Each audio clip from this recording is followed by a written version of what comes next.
Good morning, good morning. Heading into the office, got about a 40-minute drive, so figured I'd get something else out there to you guys. So topic today, why did one of the largest Medicare brokers in the nation decide to leave the FMO they were with for almost, call it 12 years. So why did Elite Insurance Partners go ahead and move, and who's deserving of what contracts? Everybody thinks they're deserving of top deals. Not everybody does. I'm sorry to say that, but there are a lot of people that I talk to that feel like they should have direct deals and stuff like that. So I'd love to talk about both in this video and kind of let you know, guys, my thoughts and my experience and what I've gone through over the 15 years of being in the Medicare industry. I did want to just do a quick little intro. Elite Insurance Partners is one of the top Medicare supplement, Medicare Advantage brokers in the nation. When I say brokerage, we're true direct consumer call center for the most part. Do we have some downline agents and agencies? We absolutely do, but that makes up like 2% of our business. The rest of the business is written internally with our call center agents, our customer care team. So we're approaching 250,000 policies that are coming on the books. So we write tens and tens of millions of dollars a year in premium, and thousands and thousands and thousands of policies a year in core, med subs, and Medicare Advantage. So, all right, so let's get down to it. Let's get down to the actual skinny of what I want the content to be in this video is, why did I, after 12 years of the FMO that I was working with, not exclusively, but I would say 90% of my contracts were under this FMO. I'll start, I don't want to spoil it, but transparency. Transparency is the word that should come to mind as you hear me telling the story of what happened. I am not going to say who it is. Anybody that knows me, anybody that knows the company, knows who I was with and kind of knows the story. A lot of the carriers know the story, of course, because I moved contracts or went direct on some of those deals as well as that time went on. So this and it's a partner, right? It's not, these aren't your FMOs, your carrier relationships.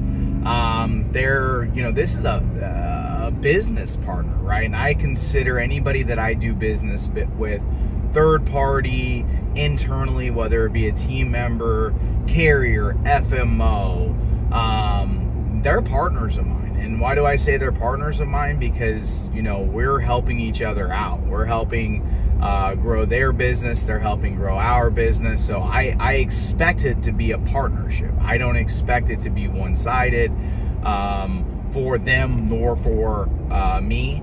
I do expect the give and the get, from both. And this group, did that for many, many years. And I would say even to this day, they still have done it. But transparency to me it means the most. So backstory, some of you guys know this from other videos that I've done, or I'm doing more and more videos.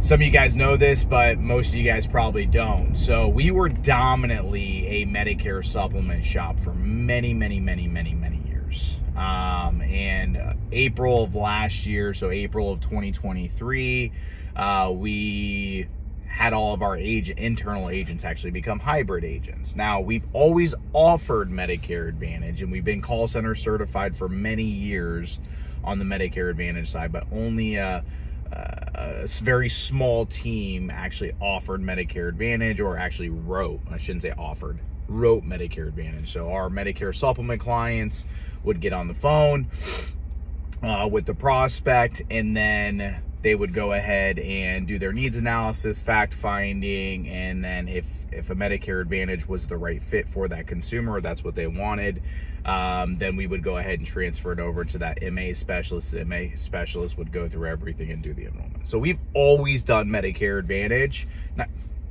Shouldn't say always in the past 12 years, but 10 years of EIP, 12 years I've owned my own center, my own centers, I should say.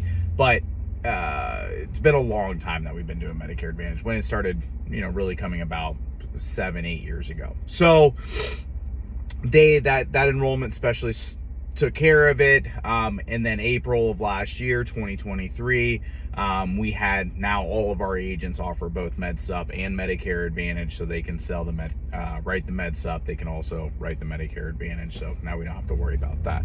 So there's a point to that.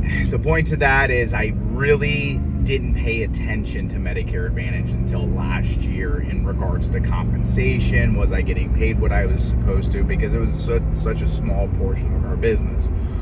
When we went hybrid last year, I started generating more broad Medicare leads, people that are just looking for Medicare quotes, Medicare pricing, Medicare plans, right? Not the people that were specifically looking for Medicare supplements.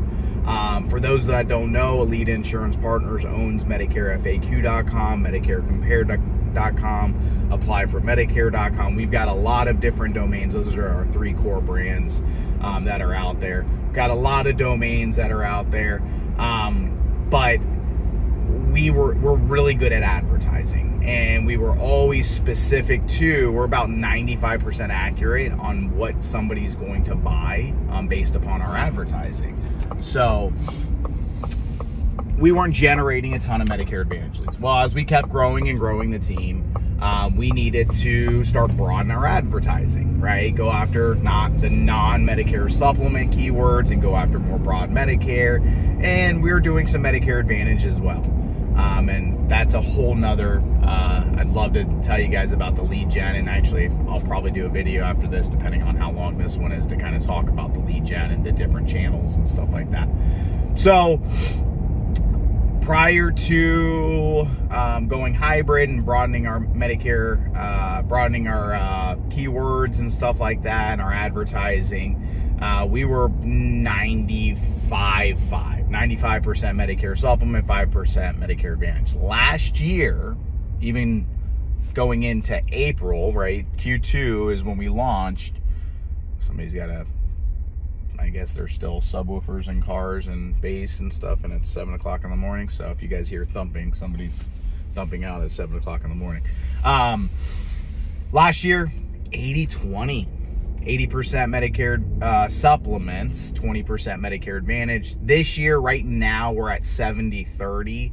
70% MedSup, 30% Medicare Advantage. I think we'll start tracking back the other way, that now that OEP's over with. I think we'll probably finish the year between 70 to 75%. I'd like it to be more MedSup than MA.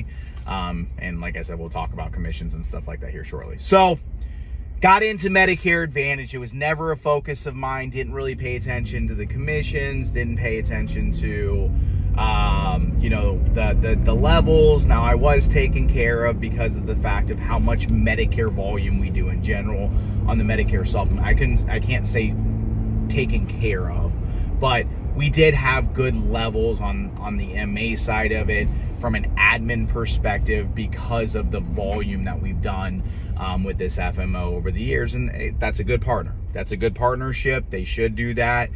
You should be getting that from your FMO, whether it be, even if it be vice versa, right? You write a whole bunch of MA and you're starting to get into MedSup, like, you should not be at street level contracts, right? You should have a bump up there. And there's some carriers that won't allow you to do it without the production. 90% of them will. It's the FMO's discretion, so don't let them tell you otherwise. And if you have questions on that, about a specific carrier or anything else like that, reach out to me. I'm more than happy to tell you exactly what their rules are. So started getting into it.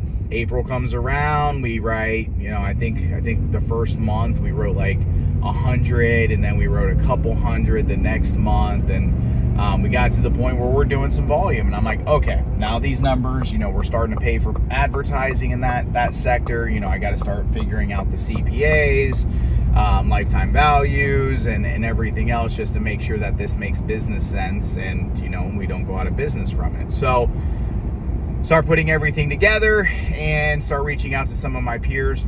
I'm very fortunate to have some peers in the industry that have become some of my really good friends, that I'm able to lean on. They're able to lean on me for things, and we share ideas, we share compensation, we share different things to be able to help one another out, to make sure that we're not getting hosed by an FMO or a carrier or another partner or whatever else. So reached out to some peers and I said, hey, what are you guys getting? You're writing more MA than us.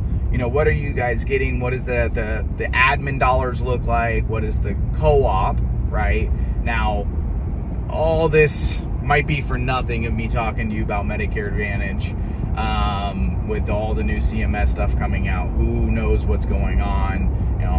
There was something going to happen with it. I don't care what an FMO says, what they're telling you. There is going to be disruption in this industry. I've talked to the top FMOs. I've talked to the top carriers, right? The big five. I've talked to 3 of the 5 up to this point. There are going to be changes. We don't know what that looks like, and we don't know exactly what's going to happen with the rest of the admin dollars, the rest of the co-op dollars that are out there. I think HRAs are completely gone, but again, whole nother video, but just wanted to give you a little bit of insight there. So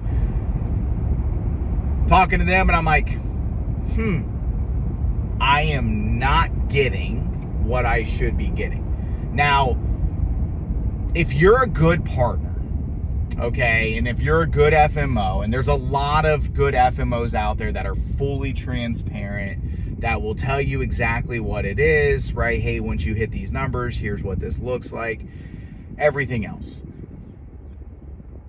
If you're a good FMO, you should want to give every dollar you possibly can to that writing producer's agency to help them grow their business, right? You should not be keeping that money for profit, for your own pocket. Like, it's called co-op for a reason. If anybody doesn't know, when co-op came out, and it's probably been out longer than a handful of years ago, but when I knew, co-op came out, it was, hey, listen, dollar in, dollar out, right? Every dollar you put in, I'll give you $1 is ultimately it, right? That's what these carriers were supposed to be doing in the advertising world. It wasn't supposed to be per policy. Hey, you write, 100 policies, I'm going to pay you $150 an app, and I'm going to give you 100, whatever the math is on that, right? That's not how it was always supposed to be. Co-op was supposed to be, for advertising. So why are these FMOs getting these co-op dollars and not giving it out to the agents and agencies that are putting their hard-earned cash out there for advertising? Now, mind you, okay, now there are some FMOs. I'd say a lot of the FMOs do work with a few groups where they do pay for their advertising. They help pay for their advertising. They buy mailers, right? They give you some cruddy internet leads and stuff like that. I don't know of one large FMO. I'm sure there are some, some FMOs that I'm not aware of. I don't know everybody, but I know a lot of the people in the industry that aren't, they say, oh, we've got a whole bunch of leads and we'll give you this and we'll give you that. And, you come on board and then you're like, holy crap, these things are converting at 1-2%. Again, that's a whole nother topic that we can have a whole nother video that I can talk about. So back to where I left off on the comp. Talk to the peers and I'm like, holy crap. Like, my admin levels were pretty good, okay? My admin levels, they were getting a decent override off of that. But again, I have not earned my stripes on that side of it, so I'm not mad about that. I feel like I was at a good level for the partnership that we had on the admin side of it. They were taking a haircut, and rightfully so. So I'm not mad at that. Where I get upset is the co-op dollars. So, they're going out and negotiating with these carriers, and I'd say almost all not every single FMO out there, but majority of the FMOs now are negotiating on behalf of their downline. They're getting the dollars. They're supposed to supply that to their downline. Okay, that's how it works. That's how it should work. But that's how majority shops work, and that's how most carriers work. Not every carrier does that, okay? But of the big five, 4 of the big 5 do that. And 1 of the big 5 don't. And, I've negotiated with that carrier specifically, and I've gotten some dollars, but it's not nearly as much as from the others. And again, why are we in this mess with CMS? Because of those reasons. So for the one carrier that's not doing it, kudos to you. Do I think there should be dollars that are given out? Yes, but I think it should be based upon CTMs and persistency. Okay, accretion rates, whatever you want to call it. If you have low CTMs and you've got a good accretion, okay, and high persistency, and it's a good value for that client's a good value for you, and you're not just flipping and switching and doing a lot of the shit while we're in trouble right now with CMS, you should get those co-op dollars. I don't think you call it co-op at that point. You just increase the admin at that point. Be a good partner, do good business, make more money, right? You're making more money as a carrier, right? And this should go to even the FMO. I do believe there is a place for FMOs, right? Traditional FMOs, there is a place there. However, okay, they need to be held accountable just like the call centers are, just like the general agencies are, just like everybody else is. Like if they've got groups that have low CTMs and stuff like that, you get less co-op, right? But the co-op or admin dollars don't need to transfer between, it doesn't need to go from the carrier to the FMO to the broker, right? Unless there's clear guidelines and that FMO, right, isn't screwing with my money, right? So I don't want to be under an FMO that ends up having low CTMs. I have great CTMs, but since that FMO has low CTMs, I'm not getting the dollars. That doesn't make any sense. That's not fair. That's not the right thing to do. But again, that's my point on what should happen with admin dollars, co-op dollars, and stuff like that. Maybe somebody from CMS will watch this, because I do agree and understand with what you're doing. Our seniors need to be taken care of and not be put in bad plans, taken out of the plans good plans that they're in, and switched and everything else, and being hosed, right? You always need to do what's in the best interest of the client 100% of the time, not 90% of the time. So good admin levels. I'm all over the place. I haven't had enough coffee this morning, so let me take a sip. Hold on. Good admin levels, much higher than street, and very appreciative of that. Co-op. So I find out that this group, didn't know the exact numbers, but found out that this group's getting on average $150 to $250 an app from 4 of the big 5. Okay. I'm not getting a penny of that. I'm not told about it. I'm not anything about it, and they're making that money. Now, mind you, I'm now spending millions of dollars a month, millions of dollars a year in advertising. We're probably at about $1 million a month now in advertising, and I'm not getting any of that back, but the FMO is getting it.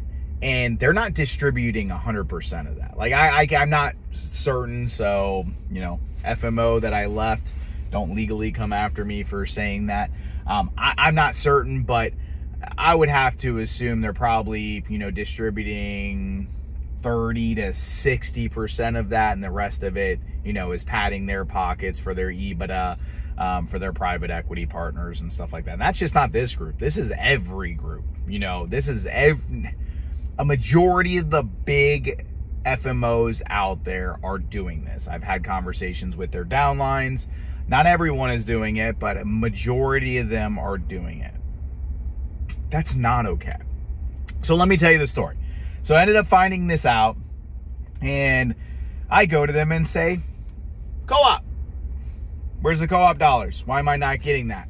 Why am I having to come to you guys on this? I shouldn't have to come to you. You should be a good partner. You should be coming to me and say, hey, guy, I negotiated, a little bit of money, from the carrier, and being a good partner, you're writing millions of dollars in business underneath us, and us making, millions of dollars off of you over the years, and still going to make probably that over the next X amount of years because we write such good business on our side, and persistency and lifetime value and everything else. Hey, partner, I've got an extra $150 per app for new to carrier, here you go. I never got that call, never got that email, never got any of that. But mind you, they're getting it, okay? And they're keeping it, and they're padding their pockets, and I can almost guarantee you that they're not paying all those co-op dollars out. Unacceptable. As a FMO, as a partner, those co-op dollars are not for you. Where you make your dollars just because you hoard out the admin dollars, okay, because you wanted that contract to move over from one FMO to another FMO. Those co-op dollars aren't for you. That's for the writing producer to put back into their advertising, to grow their business, to grow their book of business, to hire more team members and everything else like that. That's not to increase your EBITDA. So when you go to market again in 3 to 5 years, to increase that. That's not what that's for. Okay. So go to them and I say, hey guys, I know this is going on. All right. I know this is going on, and what's up? Oh, okay, well, we've got to pay everybody else, and we got to distribute this cash, amongst, all of our top people, and this and that. And I'm like, I get that. I said, but the way that I understand it today, and it wasn't like this a few years ago, right? So times have changed. Today, you pretty much, they're getting paid sometimes before the fact. Hey, what's your commitment? I'm going to, they always come to us. What's your commitment? Oh, I'm going to do, 2,000 apps with Aetna. Well, why are they asking that? Because they're going to go to Aetna and they're going to take all their top people and they're going to say, oh, okay, well, Aetna, we're going to do, 40,000 apps with you guys this year. And Aetna's going to say, oh, okay, well, hey, here's a check for X amount of dollars, right? Some carriers paid in advance, some carriers paid in arrears. It only makes sense if it still exists after this, any which way carriers. If you watch this, please do. If you watch this, paid in arrears. Wait until after the 90 days. Wait until 91 days of being effective. Wait until after the accretion and everything else like that. Don't pay him ahead of time, right? No agent or agency can't float something for a few months. Pay them after, right? Don't pay them on the business that didn't end up sticking because it was a bad center or whatever else. So that's how it works on the co-op, and that's how most of these FMOs get paid. It's all different though. There's nothing contractually done with the co-op dollars. Admin dollars completely different. It's pretty standard across the board. So I was like, you know what? They offer me $50, which I ended up getting it negotiating up to $100 per deal on the 4 out of 5 carriers. I knew there was more out there. I told them there was more. They were playing hard to get. And I said, that's not okay. So what I did is, I'm a business guy, right? I've got almost 150 team members now. I've got to look out for their families, their purposes, their whys, my whys, which are my family, my children, my fiance. And I went out and I started talking to other FMOs. And, these are FMOs. Mind you, again, majority of my carriers in business were underneath this FMO for many, many years. Now, almost every FMO in the industry knows who we are because we write so much business. And I started having a conversation. Of course, people start chomping at, hey, listen, I'll do this, I'll do that, to earn your business. But what that ended up doing is I ended up finding out what the true numbers were. And like I said, it was anywhere between 150 to 250, and let's just say it was an median average of about $200. But mind you, they came back with $100 offer to me. And I just said, just give me what you're getting paid by the carrier. Okay, you're getting your admin override. They're getting about a $50 admin override first year, and then half of that on renewals. And our book of business, like I said, is very persistent. So, lifetime values on those are persistency is great. So they're making a significant amount of money on that side. So yeah, go back to them and I say, here's what it is. And I said, I've got an upfront release. For those that don't have an upfront release from your upline, and they say, oh yeah, I'll release you. Now if it's somewhere, in writing and you've got that, that's fine. But like, I've got an upfront release that was signed. Like, I can move my contracts at any time because again, my background, for those that don't know, I actually worked at an FMO for 4 years. So I know the tricks of the trade at that point, them holding on to you. Most carriers will, 6 months, some of them are 3 months, some of them are like a week now. So that's good. That keeps FMOs on their toes and doing the right freaking thing for us agents and agencies. So go back to them and I said, guys, here's what it is. And I said, I need a release. No. We can match that. We can do the same thing. No. That's not how this works. That's not how this works. You had the opportunity, to be transparent with me up front, okay?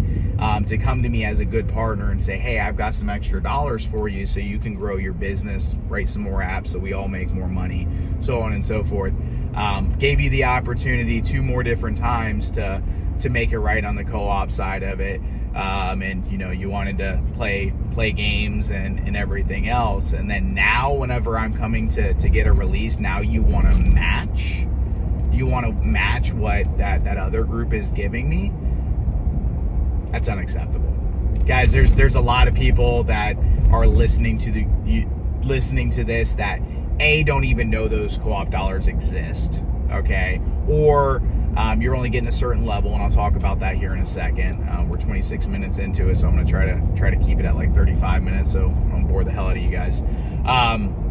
Or there's some groups out there that are going through the exact situation that I am, okay? Needless to say, and I'm going to leave it like this, you should never, ever have to go to your FMO, your top of hierarchy, and say, hey, I know there's more dollars out there. Why am I not getting them? Definitely when they're rightfully yours, right? When you've done the business, you've been a good partner, you're writing good business, low CTMs, good persistency, good partner. You should never, ever have to go to that FMO and ask for those dollars. If they're a good partner of yours, they will come to you and say, hey, you deserve this. You deserve another level because you've been writing enough production, okay? Why aren't they doing this? A majority of the FMOs are owned by private equity, a larger company, and they have EBITDA targets. Most of the people that are in these organizations, they get paid based upon EBITDA targets, EBITDA growth, because of the fact if they grow EBITDA at one level, that grows EBITDA at the top level, which then gets the private equity money, their money to try to double their money in 5 years, right? That's the goal of private equity. Private equity acquires something for $100 million. They're trying to double their money in typically 5 years, okay? And how do we do that? Cutting costs, EBITDA, growing EBITDA, doing this type of stuff. So FMOs, I've got a lot of these FMOs that are doing this are partners, have been partners of mine over the years, and I still talk to, still am friends with, still love you guys, to an extent. But at the end of the day, this messaging needs to get out there to the market, and you need to stop doing it. Everybody needs to stop doing it. Be transparent, be good partners for one another. Take care of our clients the way that they should be taken care of, and our industry will be perfectly fine. If we keep screwing around the way that we are right now, I expect CMS to just come in and get rid of it. I mean, if I were CMS, I'd be doing the same things. All right. So do good business, do the right things. Now, I don't want to talk too much. I ended up moving my contracts. Some of them I moved direct. Okay, we're practically direct on every med sup carrier minus one at this point. And we're direct on of the big five. We have one that's direct, and then a lot of the regionals that are direct. I should be direct with everybody by end of year next year. Okay, I should be direct with by end of AEP 2025. I should be direct. You got to earn your stripes. You got to write the business. All the carriers know who we are. We write good business. I've got direct relationships. I don't really use my FMO. I never used my previous, the past handful of years. I didn't use them for contracting and compliance and for marketing and for, how do I do this? How do I do that? They actually came to me on a lot of that type of stuff. How are you doing this? How are you doing your marketing? How are you doing, that type of stuff. So there was not many value adds that I got. Yeah, they paid for Sunfire and some of the tools that we had and stuff like that. I'm very appreciative of that. And I know that there is a cost associated with that. And anybody that's listening that is on an FMO and you're not getting charged for Sunfire, they are paying for every app that you do. They are, okay? And you should be appreciative of that, and that comes out of that should come out of the admin dollars, okay? But they've negotiated really good deals with Sunfire, Connexure, or whatever else is there. So I have not earned my stripes yet for all the carriers. I should next year. So now let's talk levels. Not everybody is deserving of a top contract. Not everybody is deserving of, the one level below the FMO. No, that's not the case. It took me many years. EIP will be 10 years in September of 14. Yes, I had top contracts, but those gradually grew. On MedSup, I went from a 21% to a 22 to a 23 to a 24. Now we're direct on everybody. Our average comp is probably 28%, right? Street level, 21%. There's a 7% override there. Great, that's awesome. Okay, I deserve it. These FMOs that are brokering, right? That's the right. Everybody says, we write, $100-200 million in premium. No, they don't, right? They broker $100-200 million in premium. We write, we'll write close to $40 million in MedSup this year, okay? And that's not including MA or PDP or ancillary or anything else like that. We personally write that, okay, internally. Now,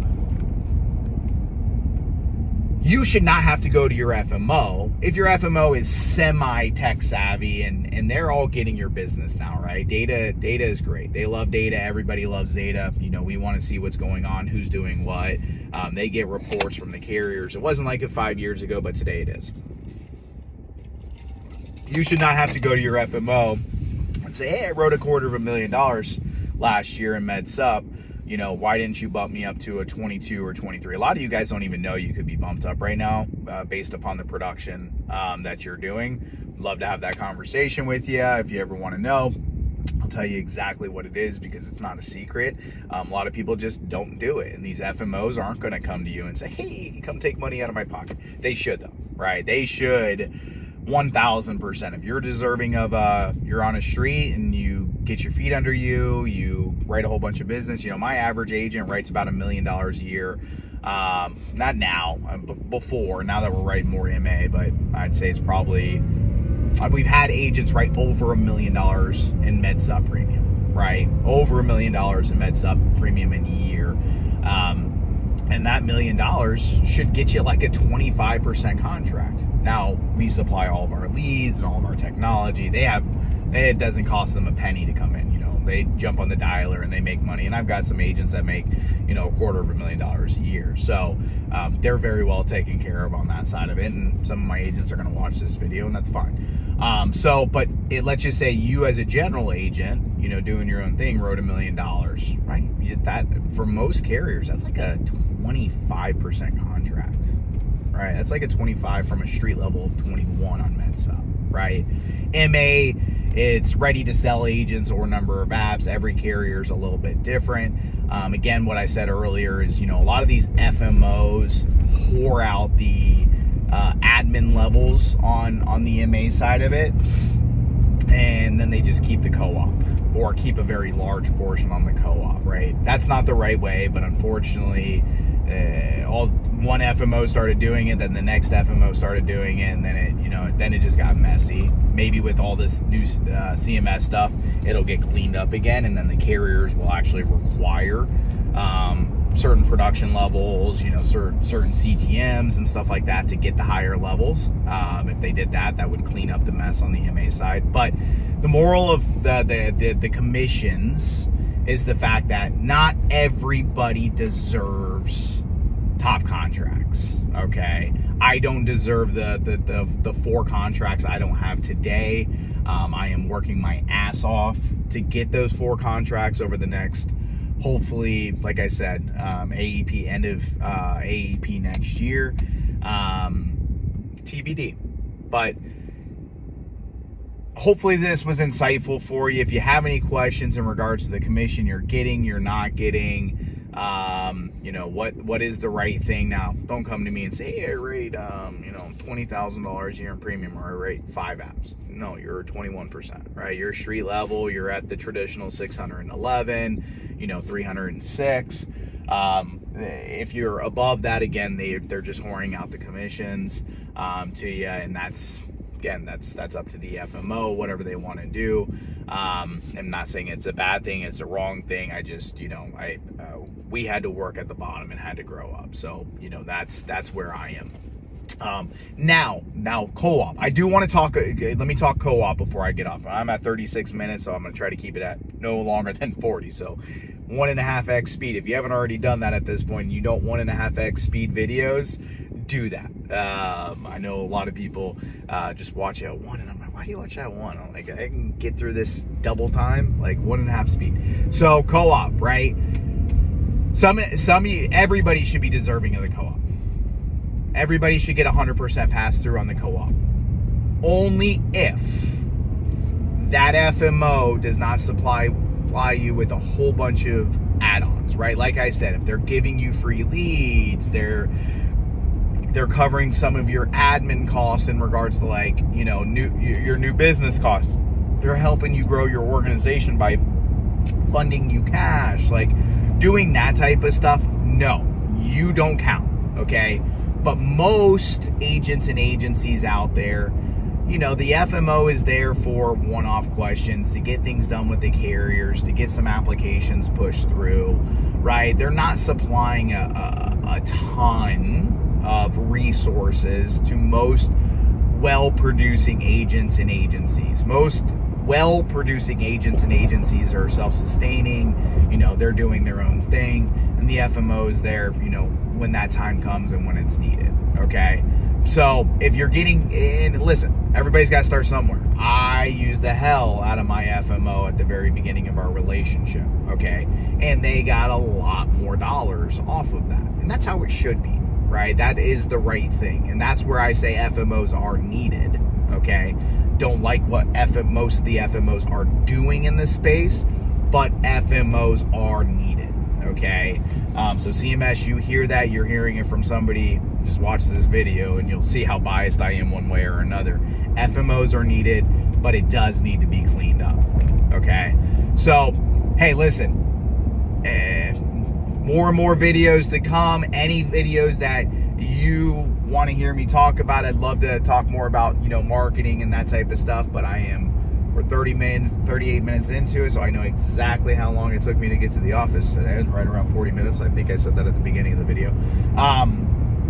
If you have any questions for me, if there's any videos that you want me to put out there, anything you want to talk from a compensation standpoint, you getting hosed or you not getting hosed, listen, transparency. I don't care who you are. There's nothing that I can't tell you from that perspective. Hey, listen, it's Friday.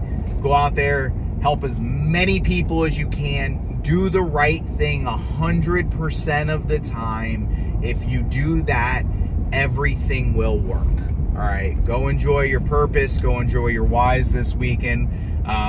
Whether that you be your family or you want to go out fishing, I don't know. Go enjoy it, have fun. and make Friday great. Appreciate you guys.